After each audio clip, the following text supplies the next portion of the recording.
I get this question about the Xbox a lot, and as someone who plays DayZ across the board, I thought I'd make a few suggestions for servers I'd recommend for anyone looking to get the most out of their playtime. Few things you should know first. This is entirely subjective, and just because I think these are good does not mean I don't think others are. If you have suggestions, leave it in the comments for people. I'll probably check them out myself, but I will give my reasons for why I specifically think they're good servers and any other information I think you should know. That way you can decide for yourself if a server sounds like it's right for you. And I should cover a range of servers and levels, so hopefully there's something for everyone. As always, please leave a like and a subscribe, it really helps me out, you have no idea. But without further ado, let's get into the video.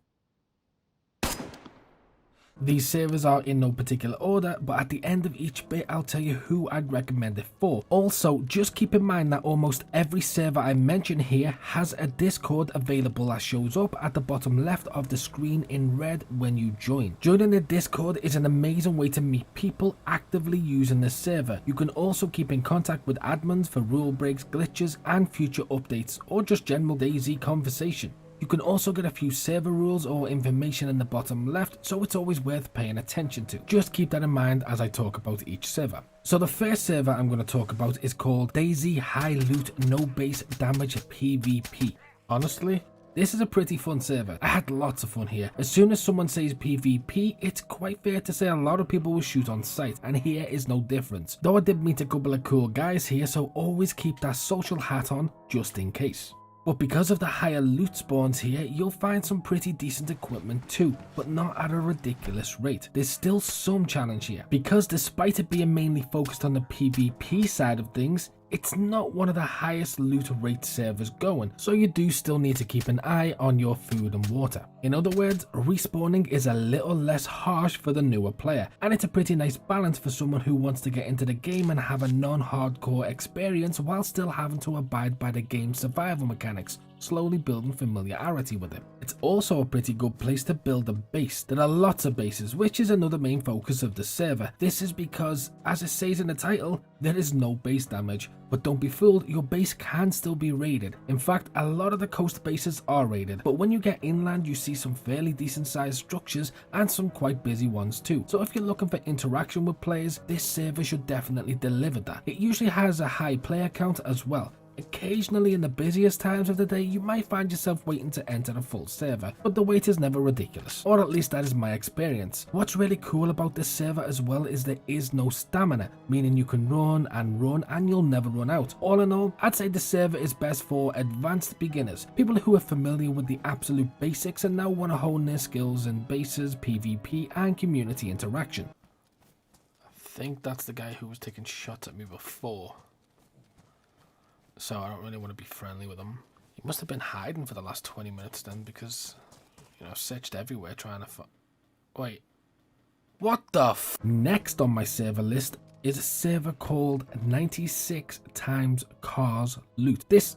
Well, it's pretty self-explanatory. I said in the server guide, these titles are used to advertise, and this one is pretty much doing what it says on the tin. There is a ridiculous amount of loot here. Almost every piece of clothing is brimming with food and gear. This also stretches over to the weapon side of things, making PvP a much more capable achievement for new players. It also allows you to focus on other aspects to survival. So if you're struggling to get going, this is a good server to be on. However, you can still get ill and injured, and you still need to go to the correct places to find medicines and so on, so be aware of that. But you're less likely to find yourself in that position because of cause and effect.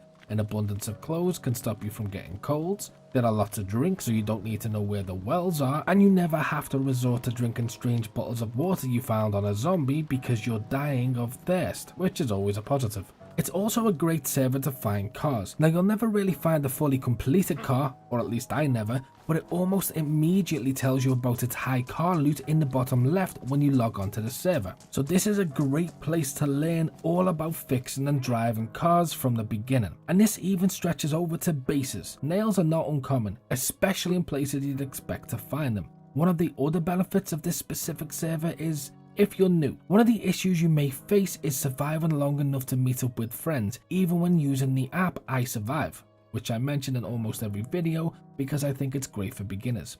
It's especially hard if your spawns aren't close together and you find it hard to find a blade or a weapon to take your life so you can respawn. Here it shouldn't be that much of an issue to survive as long as you need to, as long as you're not taken out by other players or are too reckless with the zombies. But seeing as though this is another server with unlimited stamina, running away from zombies should not be an issue. Interaction with other players is probably easier than in the last server I mentioned. That's because it's not focused on PvP. A lot of the people I spoke to just wanted to build and explore, but there are some people who specifically come here to not worry about food and only focus on practicing their combat skills, so don't let your guard down. This server also has a high player count, but I never personally had to wait to enter across the couple of weeks I was dipping in and out. But to summarize, this server would be great for absolute beginners or anybody who just wants to focus on building up a certain skill. But go onto their Discord and read the rules. This is very important. This is actually very important for most of the servers mentioned here because the rules do occasionally change on servers to better refine their desired player experience.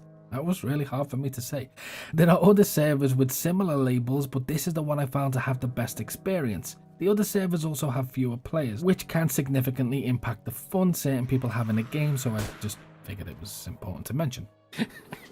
It looks like I'm strangling this chicken. This is the best DayZ moment ever.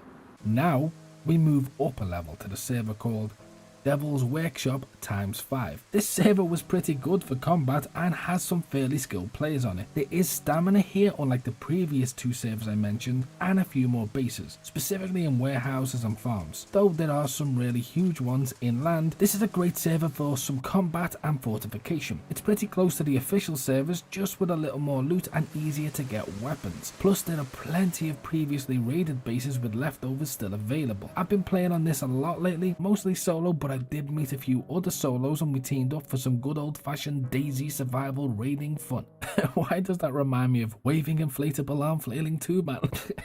But anyway, on the other hand, I also got betrayed and they ended up killing me softly, but instead of using their song, they force-fed me a sledgehammer. But we live and we learn. To be honest, the cars here were around the same to fix up as official too, as were bases, building supplies to get, nails being quite hard to find. It wasn't too difficult, but it was longer than I thought on a server with ×5 in a title. Either way, this was my personal favourite and seemed to be the server with the most actively experienced players, which considering it has a lower average player count than the other two was surprising. This server I absolutely recommend to people who have a few more hours under their belt. Maybe they want a good server to go on with their own squad, build a base, set up a community, trade with others, and so on. There is a consistent player base here, but there's definitely room for more. And as before, join the Discord and read the rules before you commit to play. The only reason I'm not posting the rules here is because they do sometimes change, so I'm trying to keep the video as relevant as possible. Some of the footage on my channel is actually from these servers, so you might see me around them. Next, I'm going to go through a few honourable mentions for if your favourite server is full. These are servers that I generally drop into from time to time, so I wrote a list of the ones that I really enjoyed and thought other people might like as well. The first server on this list is called Risen, no KOS. This server has a low player count, but a very friendly one. The people here are just trying to build and survive. It's a chilled server for anyone looking to just get by and relax. When people ask for offline mode, it's usually just to learn the game without the threat of being attacked. This is it. This right here is the closest you're going to get to offline mode without doing a bunch of crazy stuff. It is a genuinely good server. I recommend it. The only flaw is it has a low player count. Now this is mouse and keyboard, but for all mouse and keyboard servers you can use a controller. For the similar experience, this one called DayZ, this again will be the equivalent of being offline if you just want to do that style of play. I actually found this one accidentally the other month when I was looking for a good server to get some decent footage on. Next, I'm throwing in TSL High Loot. This server only has 50 player slots, but I spent quite a few hours here and can't really knock it. The loot is high, not the highest, but intermediate players should feel right at home here. Base building is good, player interaction is hit and miss. Lots of kill on sight, but you do meet a few people who just want to have a conversation. Another honourable mention is a Blackout ×4 with 50 player slots as well. Again, fairly similar to the last one I spoke about. The more skilled players should feel comfortable here, and PvP is definitely welcomed. It's pretty much the main focus, as you can tell by the title. I had a lot of fun in the hours I spent here, definitely worth a go. Had some really interesting battles. If you want PvP, this is a good place to start. The next server on the list is called Raccoon City. This is a mouse and keyboard server with a pretty decent player count. There are some pretty skilled players here as well, but also lots of opportunities to raid and build. Cars are relatively easy to acquire, but be careful as you drive. There are also lots of people willing to shoot you for them. As of now, this is my favorite mouse and keyboard server, but as the name says,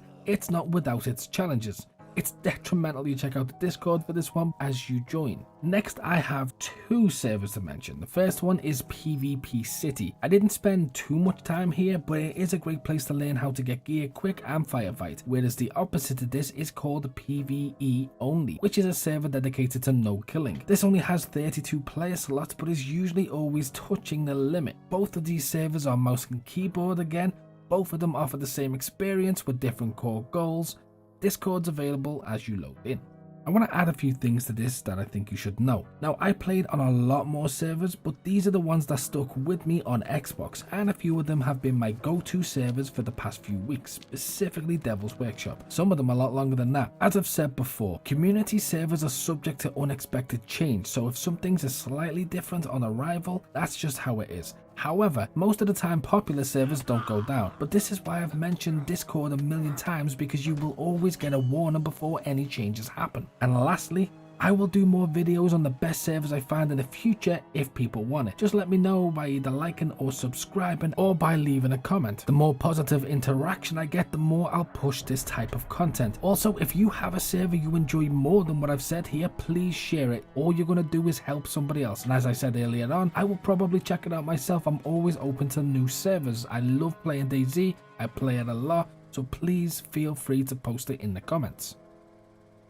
And just for anyone who's interested, I have a complete server guide for consoles and a separate one for PC that will show you everything from how to use servers, the differences between them, and my recommendation on what servers a beginner should use, plus much more. Link in the description. But that is the end of the video. If you liked the video, please let me know with a like and a subscribe. It genuinely helps me so much, you have no idea. If you have any questions, drop them in the comments. I'll try to answer. Thank you for watching, and as always, until next time.